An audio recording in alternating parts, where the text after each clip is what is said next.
Well, good morning, everybody.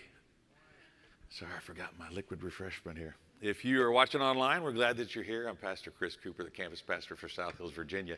And I just want to reiterate, we had 12 people go through Read It with us last time we had it, our first one. And it's life-changing. I mean, it changed our lives. And if you haven't been through it and you want to make a difference in your life, notch out that time, 6:30 to 8:30. Get childcare if your kids aren't old enough to come to Rooted, and make it a priority, because your life will be changed no matter where you're at in your walk with Christ. If you don't even know him yet, it's open for everyone. There's sections in there that if you don't even know Christ yet, you can still interact and be a part and interject. So I encourage you to really be a part of that. And we're starting now on our series, The Primal Questions, 7 Primal Questions. And I want you to understand, if you're new and visiting today, we do lots of practical series for you watching online, things that can help us. And the help behind this series is the fact that we all are continuing to grow and take steps in growth. And Steve Foster, who did wrote this book about the primal questions, he studied and did a lot of counseling, like my wonderful wife that's a therapist. He did lots of therapy, and then he realized over the years and 4,000 hours worth of counseling that there were certain questions that came up in people's lives that could be a driving force, to be something that they look for and search for. And he came up with 7 of those. And so for the next 7 weeks, we're going to look at some of those together. Now, having said that, the first week, getting the terms down and things might be a little rough for us, right? But I'll do my best to follow the same format every week, so that by the time we get to 2 or 3 or 4, you'll be like, oh, and it'll make more sense, because there's some terms that might be new. And as we come about those, I'll explain those. One thing I want to do is prefer you above myself. So I'm going to turn this fan for you right here, especially if you've got little ones or whatever. And just to make you aware, we are aware that the temperature hasn't been right for the last 3 weeks. And by next week, it'll be right, or else we'll have fans to pull in cooler air. It's not supposed to be like this, okay? So I think we should get a refund on this month's. Just saying that out loud in public. No. Okay, so here's where we start. Number 1, the first question that we have is something that maybe you've seen in real life. Maybe you've seen the person at the park, and they're on their bicycle, and they have a helmet on. They have full clothes on. They have elbow pads. They have knee pads, training wheels, right? And they're riding along, and you're just like, wow, if that kid falls, they're not going to be hurt at all, right? Or the kid you've seen in water that's so shallow they can sit in it, but they're wearing floaties and a life jacket to make sure they don't drown. Okay? Have you ever seen any of these pictures? Anything like this? Or it may be so extreme that you find kids that they never got to play sports or football or whatever, because mom said you can play the piano or do music, do things that are what? Safe. And that's our first question this morning is, am I safe? Now, there are other ways that you can ask this question that we've put up here. Other ways to ask this question is, will I be okay? Am I protected? Is life against me? Will I survive? These are other ways that we ask this question. And as we mentioned last week, this comes to us usually in our childhood, ages 1 to 5, but it can continue to come through other ways, like serious trauma incidents or whatever, and we'll get into that more as we go. But what this creates in a person is always being hypervigilant. Always making sure that they're watching everything, that make sure nothing goes wrong, creates a lot of anxiety and a lot of fear-based mindedness, a fear-based mind, if you will, that looks everything in a fearful way. They're always challenged, and when they're challenged in life, they look for worst-case scenarios. They're always waiting for that other shoe to drop, if you will, okay? So, some questions you might want to think about, and maybe you've seen in your own life, is this. Your child is late coming home. First thing you go to is, I wonder if the sheriff's going to be knocking on my door. I wonder if they're dead. I wonder if they got abducted. You can't trust anyone in this world around here, right? And you run through all these scenarios about, what? Are they safe? Am I safe? Are they safe? Maybe you're facing a performance report at work, and your concern is every little detail of that performance report, not all the things you got good, but every little detail that you might not get right, being concerned that you might lose your job or get fired over it, right? Again, am I safe? When you feel a minor ache or pain. Now, some of this can come because as a chaplain, I saw so much hurt, death, and dying that I kind of got this way for a while, right? And sometimes lean toward it, even though this isn't my primal question, so it can come in different ways. But this question is, you get a little ailment in your body, or you get kind of sore, get a little lump or something, you automatically think, Man, I got to get on the internet. I got to look for symptoms of lumps in the neck. I'm probably dying of cancer. I'll probably be dead next week. Oh my God, right? And you spin out because you're wondering, am I safe? And when it comes to relationships, maybe with a son or daughter or a partner or husband and wife, you get in a situation where you're talking about things, you're very concerned about saying just the right things, and you don't want to really say how you feel or express yourself because you're so concerned that you might hurt that person and that they might want to separate or leave you, or you might ruin the relationship. And so, like I said, it's a world of worst case scenarios. So the imprint is something we'll talk about every week. The imprint has to do with how this got printed on you. We're going to look at this imprint, and we're going to look at a Bible character today of how we believe, I think, that he got an imprint on him in his childhood and walk through his story together. But the imprint is this. They often grew up in a home that failed to make them feel safe and protected. Now, this can be as minor as mom and dad just have issues or are busy and just neglect and don't give you the time they need, and you feel really detached, down to really scary situations to where there's abuse going on, maybe drug use, alcohol abuse, like in the movie we saw about the foster care place. What was it called? Hope something or another? Sound of Hope. There was one child in there that actually witnessed his mom getting shot by a drug dealer. And do you think that that causes some questions when you're young to think about, am I safe? And sometimes if that comes from your own caregiver, not only are you thinking this person's supposed to care for me, can't, but they might actually be the source of harm, like a mother or father or uncle or someone else. So if it's really serious like that, you actually thought as a kid maybe sometimes, am I gonna make it? Am I gonna be killed in this situation? What could happen in this situation? That's some deep stuff. That really imprints you deeply. Again, trauma can be an originator of this, even when we're older. You know, trauma does something to you where it's like your brain has 100 video windows open on your computer. What does that do? Have you ever seen your phone or computer kind of bogged down? You're like, what's the deal? And then you realize, oh, I haven't shut these windows for 2 weeks. And you start close, right? And then what? The performance comes better. Well, trauma is like having 100 windows open all the time, okay? And so it bogs down and overloads it and causes the system to get stuck, if you will.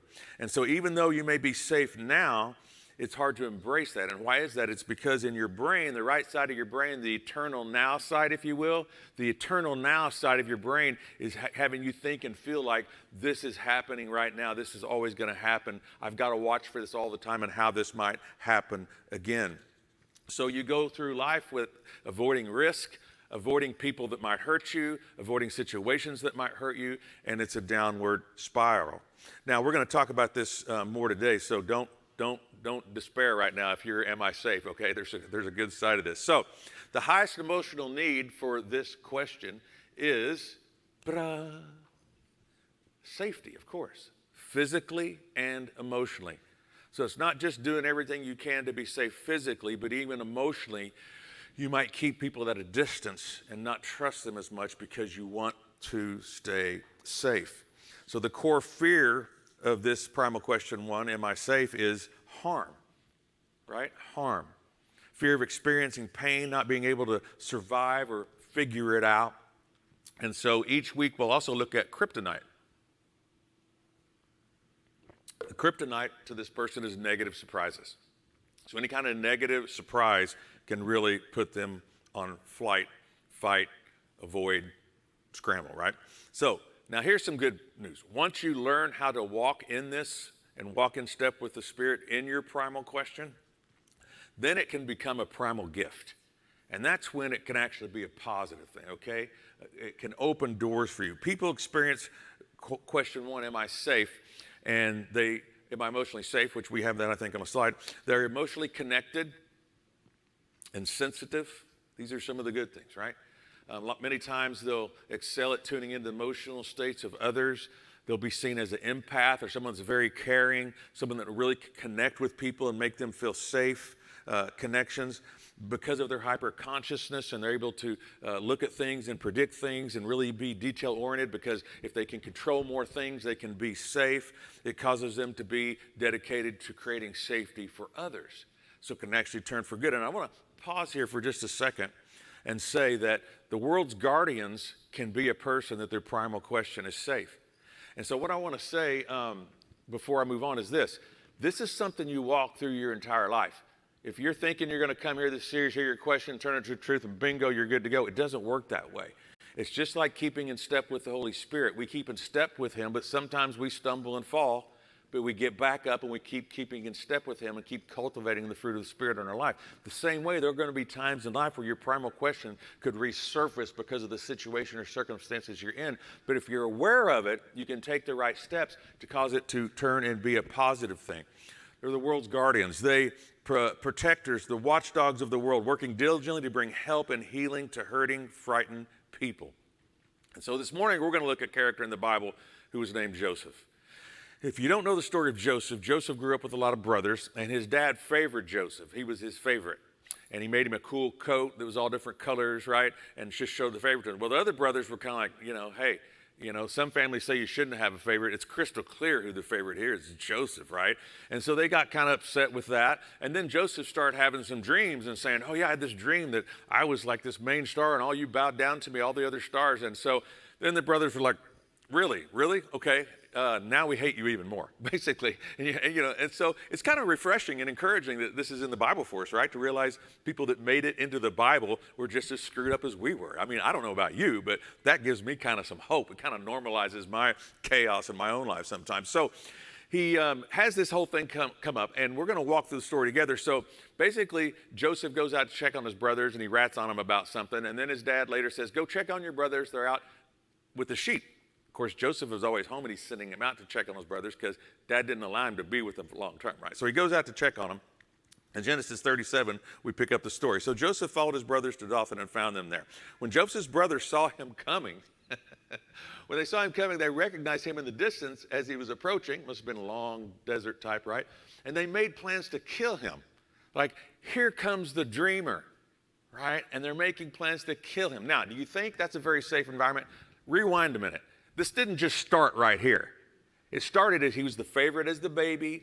Dad showed he was the favorite. The other brothers didn't like that. He got the coat, and then Dad's always keeping him home instead of making him go out and work with the sheep. So this is like the culmination of this, and I believe that this was Joseph's question, am I safe? And you'll see why more as we go. Because he's looking to his older brothers, right, to protect him and take care of him, and yet they seem coming way off in the desert like, oh, you know what, that looks like Joseph. Let's plot how to kill this guy. I'm so sick of this, right? And so then we pick it up in Genesis 37. But Reuben, right, he was the older guy, one of the older brothers. He's like, no, let's not kill him. Let's just throw him in a hole. What compassion, huh? But really his motivation, as you can read through the scripture, his motivation was that he was going to come back to the hole, which was a cistern, a well that was dried up, and he was going to come back later and get him out because he didn't want to kill him and have to cover it up and do all that, right? And so he was going to come back and get him. And so they threw him in it. Then Judah said to his brothers, what will we gain by killing him? As we go on in the story in verse 26, what will we gain by killing him? Let's not kill him, because then the blood will be on our hands. We'll have to cover it up. And I've watched a lot of crime shows. That's really hard to do and not do something stupid. We might leave DNA at the cistern. I mean, they were thinking through all these things, right? And so what they decided to do is, let's just sell him. Let's be compassionate and just sell him into slavery, okay? What a great plan B. Don't leave him in a hole to die. Sell him into slavery. How sweet are his brothers, right? And so they sell him into slavery, and they're like bon voyage. And then they take Joseph's coat of many colors, they dip it in goat's blood, and they take it back to dad and say, hey, look, looks like a wild animal got Joseph. The coat of many colors has a new color on it, blood red, right? And so this is the story unfolding in Joseph's life. So then we get into what we call the scramble. So what's the scramble? Let me explain it before we go there. Then as the weeks go on, this will make sense. The scramble is when our primal question is not answered with a yes or affirmed, we go into a scramble to try to find ways to get it affirmed.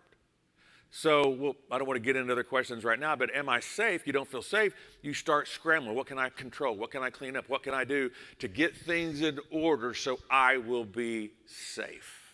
Does that make sense? That doesn't mean that you just like your house clean. Don't go to extremes, but I think you know the difference. So we all have a scramble.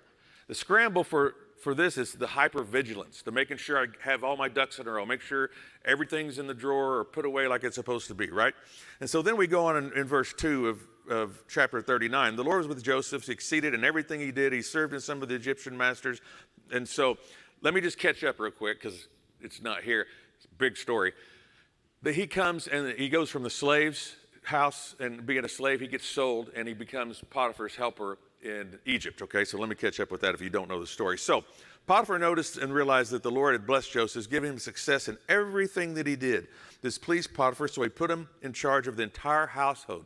From day one, Joseph was put in charge. His master's household and property was blessed for Joseph's sake, and he put all of his affairs in order. Everything was running great, ran smoothly, livestock. Matter of fact, it says it was going so well that the only thing that Pharaoh had to worry about was what he was going to choose to eat. Now, I don't know about you, but I'd like to have people work with me that my only decision is, hey, what are we going to eat, right? Of course, I kind of have that a little bit. My wife's so amazing. She gets them all planned out. I know what I'm going to eat, right? I have something good to eat. And so anyway, that's how good it was for him, right? So he really, really enjoyed it. He says with Joseph in charge, he didn't have to worry about anything. Why? Because his primal question is, am I safe? So he's meticulous. He made sure he managed all the duties, avoiding any mistakes. Anything he could do to make sure he was protected. So in this phase, we're seeing him want to protect himself. And there's benefit in that. As he tries to protect himself and things are in order, it actually works for good. So remember what I said, we go in and out of this. And the thing about our question isn't always negative. And you need to remember that as we go. But if you know the motivation of things, it helps you that when you do spiral, okay, or scramble, okay, then you know what's going on. So he was hypervigilant. He's elevated to always being able to control things and control the threats around him. So what happens is, this is a long story, so let me just tell you real quick. What happens is Joseph is doing great, but it says that he was handsome in this verse, okay? So at the end of this verse, he says, Joseph was very handsome and well-built man. And the reason it says that is because the next part of the story is Potiphar's wife says, hey, this guy's in charge of everything. He's killing it. Matter of fact, he's taking care of my man, and so, wow, he's handsome too, right? So she says, hey, come on into my chambers here, and let's, talk and do other things, right? And so Joseph freaks out. He goes into fight or flight, and he runs out of the room because he knows this is not safe. This is not going to work out well for me if I'm with Pharaoh's wife in an intimate way. So he goes taking off, okay? Well, he's taken off and he's so freaked out that he doesn't grab his cloak. And so as he leaves his cloak behind, she calls for the guards. They come in and see the cloak. She says, oh, he tried to attack me while I was on my couch or whatever. And of course, it's a lie. But the coat's there because he didn't grab it on his way out because he was so spun up about protection and safe. He just scrambled out of there as fast as he could. So it goes on to say he was 30 years old when he began serving in Pharaoh's court, the king of Egypt. How did he get back there? Well, he was in prison for 13 years. I mean, Joseph's story is a crazy story. He was in prison 13 years. He started interpreting dreams, and Pharaoh said, hey, I had this really wicked, wild dream. Who can interpret for me? And who was it? But Joseph. So Joseph comes back in, he interprets the dream, and he puts him back in charge 13 years later. He began serving in Pharaoh's court, king of Egypt, and when Joseph left Pharaoh's presence, he inspected the entire land of Egypt. He predicted for 7 years the land produced bumper crops. During those years, Joseph had gathered all the crops down in Egypt. He stored them up in grain, and he piled up surmounts. It got to the point there were so many records and so much surplus that he collected. He had so much that he finally just quit keeping records. I know that's like most of you do in your checking account, right? It's just so full and you're so blessed. Pretty soon you just quit bouncing because there's so much you don't need to, right? Yeah, amen. I know what that's like. So he has so much piled up. And so you've got to realize now he does this for 7 years. They're in famine for 2. So he's like 37 years old now, okay? And then what happens? Joseph recognizes his brothers instantly. What happens here, okay? We skipped around. Let me just tell you the in-between. Everybody runs out of food. His brothers are sent by their father to go to Egypt to get food from the Pharaoh's assistant, Joseph, but they don't know it's Joseph. So he sees them coming far off, but they didn't recognize him, so he pretends to be a stranger and spoke harshly to them in a different language that they didn't understand. And then he says, where are you coming from? He demanded. From the land of Canaan, they replied, we have come to buy food. Although Joseph recognized his brothers, they didn't recognize him. So he goes through this thing of testing them. Because you're reading the Bible and you're like, he's Pharaoh now. And it's been all this time's gone by. Why is he doing the things? I don't know if you've ever read the story, but so they come to buy grain and they give cups and silver and all that. And he says, okay, give them all their grain, but then put the money back in their bags and send them off. Without telling them. So they get a little far away and they open their bags like, oh crap, the Pharaoh's going to think we stole the grain and the money back, and they're freaking out. He does this 2 or 3 times. Then he says, I'm going to keep your one brother as a slave till you bring your youngest brother back so I can prove your story's true. I think you're spies. Why is he doing all this stuff? Have you ever thought about it? You think he's just getting back at him? Well, he's like, you stuck it to me. See how it feels, Part of this is his primal question, am I safe? He's putting his brothers as an emotional distance and giving them tests and things in time to figure out, can I really trust them again? Then there's a thing called a primal avoidance. A primal avoidance is the things we do to try to avoid our primal questioning getting a no answer. So if you're concerned that your answer to am I safe, like Joseph, is going to be a no, that his brothers are going to then recognize him and try to do something or whatever, if that's the case, which doesn't make cognitive sense, does it? He's second in command. He's got armies and everything else. It doesn't matter the reality of his protection. It matters that in his mind, in his emotions, what he experienced in life is still asking and screaming out, am I safe? And so it causes him to do some things that are kind of weird.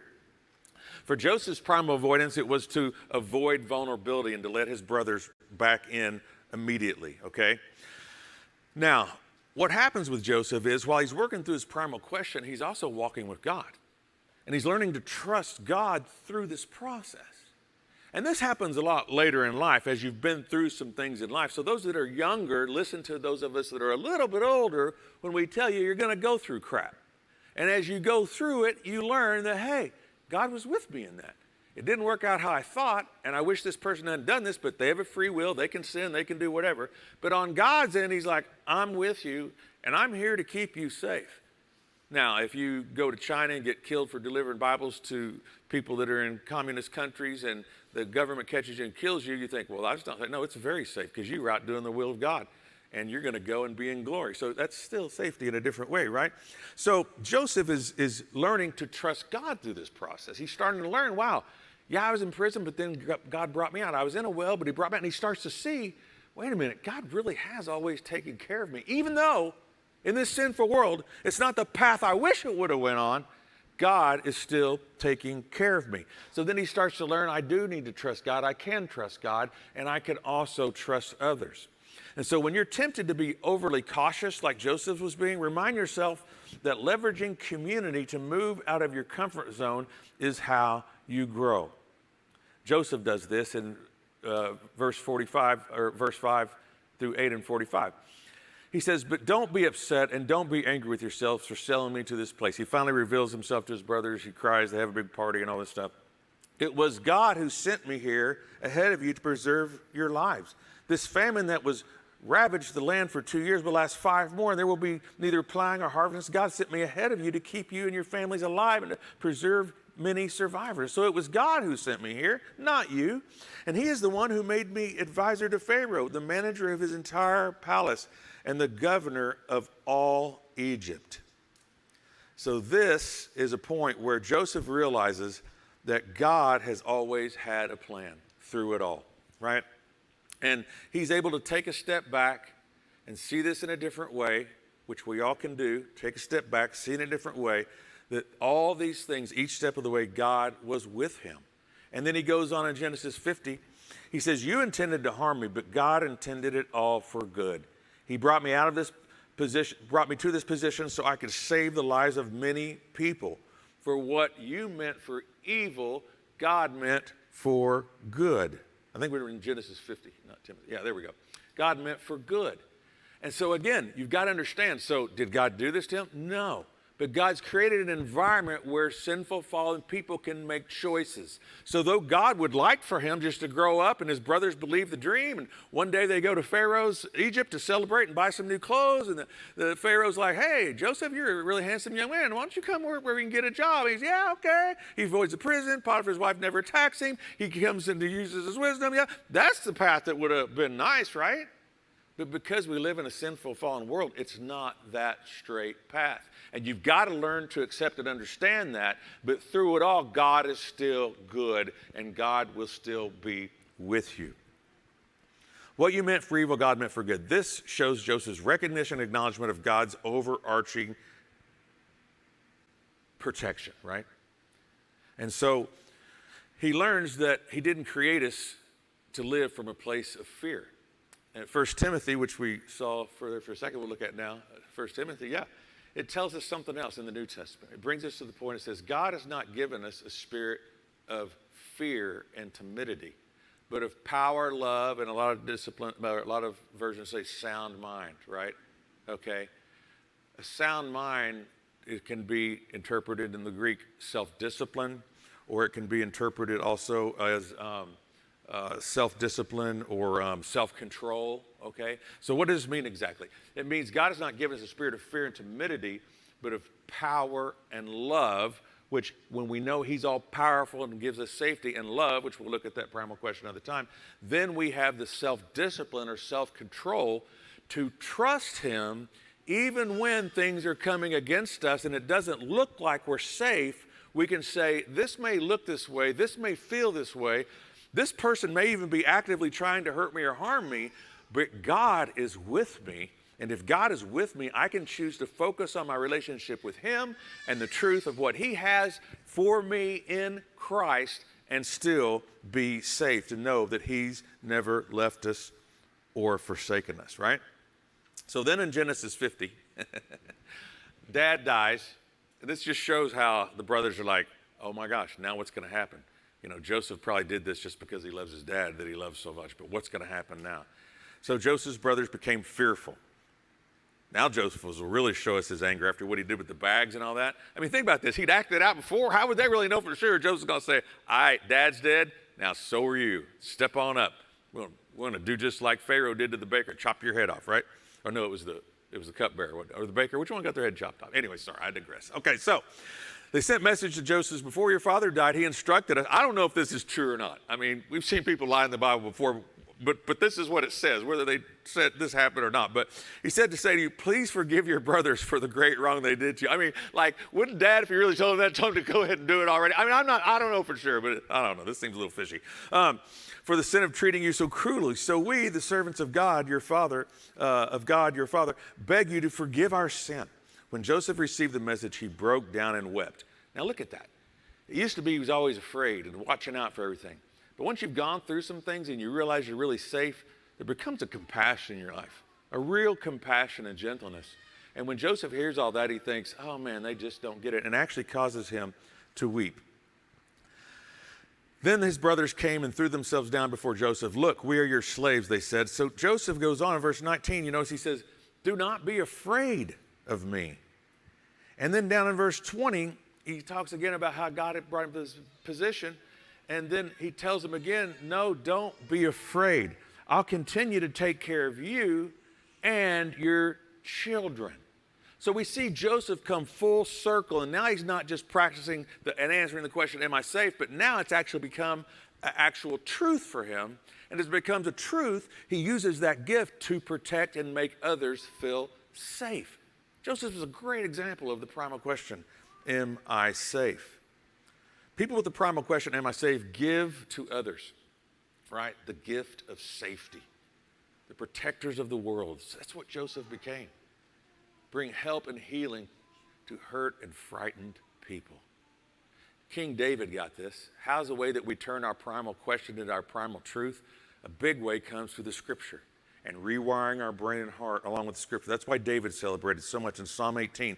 The Lord is my rock, my fortress, and my deliverer. My God is my rock in whom I take refuge. My shield and the horn of my salvation, my stronghold. I called to the Lord who is worthy of praise, and I have been saved from my enemy. Psalm 46, God is our refuge and strength, always ready to help in times of trouble. So he will not fear when earthquakes come and the mountains crumble into the sea. Psalm 55, but I will call on God and the Lord will rescue me. Morning, noon, and night I cry out in my distress and the Lord hears my voice. Psalm 91, he will cover you with his feathers. He will shelter you with wings. His faithful promises are your armor and protection. If your question is, am I safe? And you see what God says in the Psalms and in his word, he says, I have got you. It may not always look like it in this world and in the flesh and what's going on, but I've got your back. As you answer your primal question and turn it into a primal truth and answer it with a yes, it changes and turns your life around. One thing that we see from Joseph as he began to answer his primal question with a yes and trusted God more and more, he actually then trusted his brothers and let them in, right? And he trusted God first, right? So it started transforming. He wasn't keeping everyone at an emotional distance. He actually wept and told them, I'm going to love you and I'm going to take care of you and your kids no matter what you did to me. So if this is your primal question as we close this morning, I want you to do this week. If you haven't taken the statement, first of all, or the inventory, first of all, take the inventory, okay? And it takes 5 or 10 minutes. I took it 3 times. I'm just the kind of person I want to see, okay, if I was in this mood or that mood, would it work? And so it came out the same twice and then another one. But here's the deal. We didn't talk about this today, but you've also got a satellite. You know what a satellite is out there in orbit, right? So your satellite question can be another question. Usually for this question, am I safe?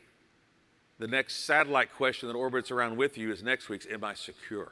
And that's what we're going to look at next week. But for this week, write down 3 statements to help you define what living in your primal truth looks like. So if Joseph's writing, we can just imagine his might have been like this. Let's look at Joseph's. Do we have that on a slide or no? Yeah. I need to continue to trust in God's overarching plan and protection. Joseph possibly would tell him so. I need to calculate and maintain secure, trusting relationships. I need to take risks that help me move beyond what I'm currently comfortable with. Maybe that's trusting someone that you really open up to. Maybe that's going to someone's house for dinner even though it seems scary. I mean, I know it can be things. Maybe it's open up and telling someone the truth about what you're really dealing with so that you can trust them. But how can you take risks?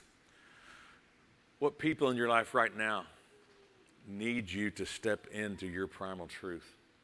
What people are needing to be protected and covered and looked out for in your life if you were to step into your primal truth? Am I safe? And be a protector and guardian of others. See, folks, this isn't just about ourselves. And that's why I hope you won't tune out in weeks that, oh, that's not my question. I don't care about that one. No. You need to tune in every week. Because when you meet someone that their primal question is safety, you can know and discern that. When you know your primal question is, am I safe? And you move into your primal truth, you use that gift and that new knowledge in God and who He's made you to be a blessing to others. And that's what we're really here for, is to be a blessing for others. South Hills Church, I just want to take a moment and say thank you for watching our service online. Whether you're watching it for the first time or you're watching it again because you enjoyed the service so much from the weekend, I'd like to take a moment and dive into our giving. Every week we give people the opportunity to give back and give to the local church so that God can continue to bless your lives and bless your finances. Here at South Hills, we believe that everything comes from God. We believe that He's the one that chose us and brought us into this world, gave us our gifts and talents and abilities. And I just want you to know that when we give, we are giving back what God has already given to us. If you've ever seen any of our envelopes at a South Hills campus, you'll see on there that it says, every week at South Hills, your generosity is giving people the opportunity to live a better story. And there's a scripture on there in Matthew chapter 6, verse 21 that says, where your treasure is, there your heart will be also. So I want to encourage you today to click down below and set up your giving, whether it's for the first time or whether you're doing reoccurring giving. We have 4 ways to give here at South Hills. 1, you can do it in person at any of our campuses through an envelope. Or 2, you can actually text any amount that you would like to 84321. And the 3rd way is to download our Church Center app.